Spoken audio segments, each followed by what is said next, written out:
Auntie Roro has that shirt on because Auntie Roro, he is a woman. He is a black woman. He is a black. He doesn't have any balls to put in the purse, Nicole. He has the pussy. Roland Martin's walking around with a shirt that says "Vote like a black woman." That's crazy to me. Wearing a shirt that says "Vote like a black woman." Look, you dummy.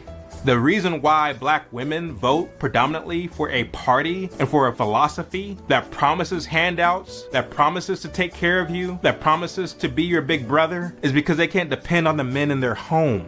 And so it's because you fell asleep at the gate that your women feel that they must now vote for a politician to take care of them. You ain't done more for black people than LBJ did, than Bill Clinton did, than FDR did. For you, a grown man, to wear a shirt that says "Vote like a black woman" is like saying, I don't want to be a man.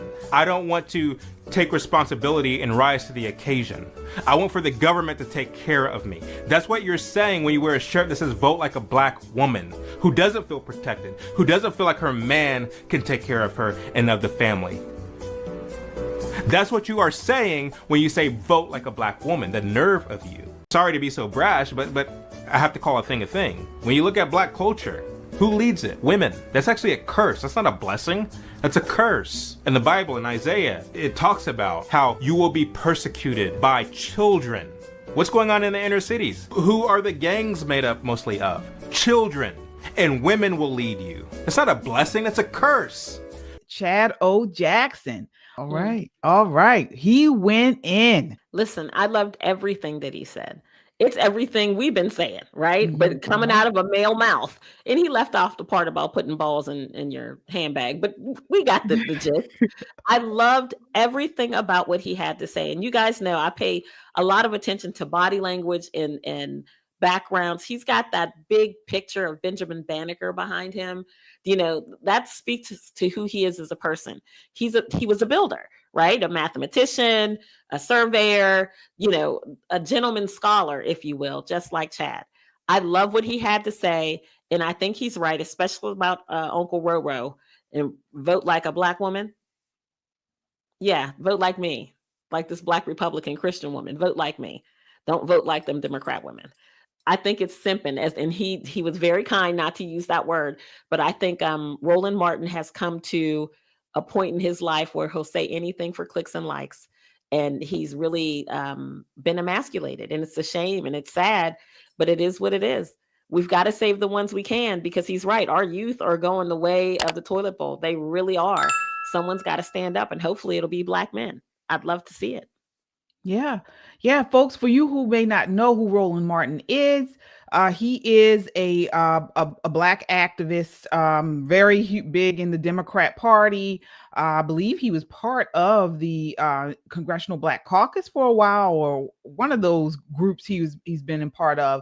Well, back in 2024, June of 2024, he posted a selfie on Instagram, grinning in his studio with this white tee on that said "Vote like a black woman." So he has been very vocal of his support of Kamala Harris, particularly women, female black Democrats. So Shelley, what did you think of what Chad O. Jackson said there? Auntie Roro has that shirt on because Auntie Roro, he is a woman. He is a black woman. He is a black. He doesn't have any balls to put in the purse, Nicole. He has the pussy, and he wants it to be grabbed. He wants his pussy grabbed. He makes me sick. He's an embarrassment. He's been wearing black women, whatever, get up, dashikis, dresses, I should say, dancing in them. And don't forget, he had that oops with the naked man on his camera or something that time he was on live or something, right? But look, Auntie Roro has been doing it. He is a woman. He's one of the people in the black community that he portrays himself that he's all black and he wants everything to be about black people and help black people. He's full of shit. That's what he's full of. I'm going to use KJ's word. He's a grifter. Okay, that's how he gets his clicks and his money, by grifting Black people and telling them what they really don't need to hear and encouraging them to do more of it. Beg, borrow, and steal from the government, from the white man, defund the police so your communities can still go to hell in a handbasket. He is a woman. He wants his pussy grabbed. I hope somebody grabs it myself. Yeah, I mean, what he is what we've seen time and time again. He's a communist infiltrator. Mm-hmm. He is one that has been planted within the Black community to so-called lead them right to hell. Lead them right to the red pits of hell, the red Communist Party, and we've seen this throughout the Democrat Party. He tries to grift on the idea of spirituality, and he's really into with the churches and the so-called high society of the Black community. These Greek society, the sororities and the fraternities and all of that type of stuff. The HBCUs. He is like the face of all of that. Him and so many others. And what we've seen is the fruit of this has been awful. We've seen high crime in these communities. The young people have no purpose, and because they have no purpose, we see that they've gone to a life of degeneracy and crime and poor education. All of this has been a result of people like him. But is it, as Chattel Jackson said, is this a result of a culture that's led by Black women, Nicole? Yes. 100% yes. 100% yes. This is not the way it's supposed to be. From my perspective, God's grace among our community, the favor on our community is tremendous. Because for children to grow up in homes where there is no man, where there is no leader, right? Don't get me wrong, moms do the best thing they can, do all the right things they can, but women will never be men, and men will never be women, and we lead differently, and we bring different things into the household. I will tell you, there are 6 of us. We're the Black Brady Bunch, 3 boys and 3 girls. We would try to give my mom a fit on a Saturday. I mean, just give her in and out the house, because, in a Black household, you can't be in and out the house. You either in or you out. You can't run back and forth. Oh, we was running and ripping and this and that. All it would take is for my mother to call my dad on the phone. Just the sound of his voice made everybody kind of freeze and do what they're supposed to do. Women, no matter how much we rant and rave, will never have that ability with children to make them stop in their tracks and rethink what they're trying to do. Men are supposed to be heads of the household. Hate me if you want to, but I love a traditional man. I love a traditional family.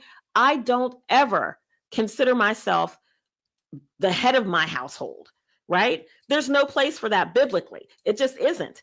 Now, can I be the head of the household? Do I make enough money to be the head of the household? Do I have the skill set to be the head of the household? Yes.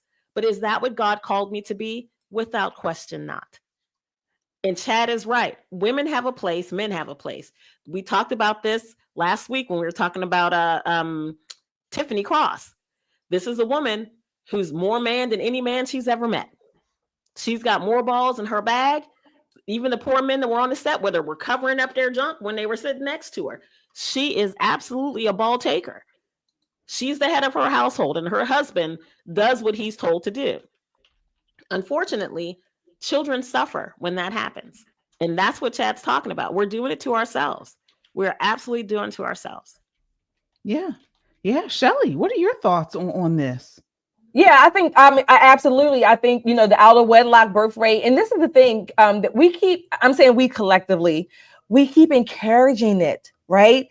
And again, we encourage it. We see these young women who don't have fathers. Where are the guys? I don't know where they are. But when a man is not in the household, particularly raising his own children, then you're going to have all kinds of chaos overall. You're right, Nicole. Moms can do the best that they can. Absolutely. I'm not poo-pooing anyone Not who at raised a single mother. That's not what I'm doing. But that's not the best. That's not the best plan, particularly not for that child, not for the mother either, not for that family. And another thing, when men are not there in the families and the communities, well, it used to be, even when there was a single mother for whatever circumstance, single from the beginning, maybe a widow, abandonment, divorce, whatever, there were enough men in the community to step in and help to fill in those gaps for that child and for that mother. We don't have that, particularly not in the Black community anymore. We just don't have it. I hope we can get it back to some semblance. We can. I don't know. I'm pessimistic about it. Maybe I'm cynical about it.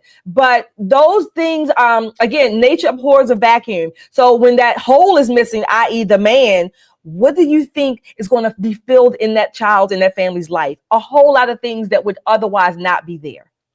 Right. You remember when we saw that video of those little children in their pajamas robbing the Walgreens and how very effeminate they were, how they acted like little tiny women.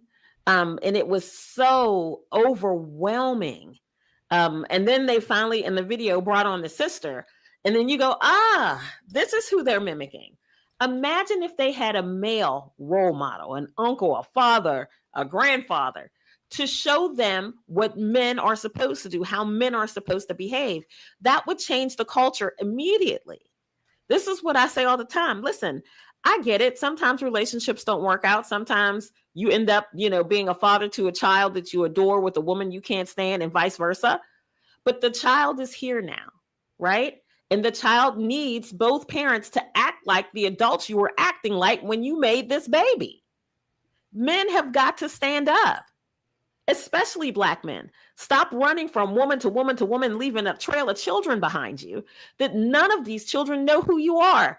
You can't be, a Christmas and Thanksgiving daddy, a back to school daddy.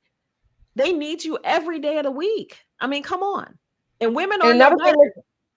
One thing, Nicole, I want to add to that. Not only do the children not know who the father is in this case, many times the children don't even know who they are because they grow up even more confused about, who's my daddy? Why did they have a tremendous sense of abandonment, but I know we can get on that topic later. But yeah, so it's a mess. It can be a mess. Yeah.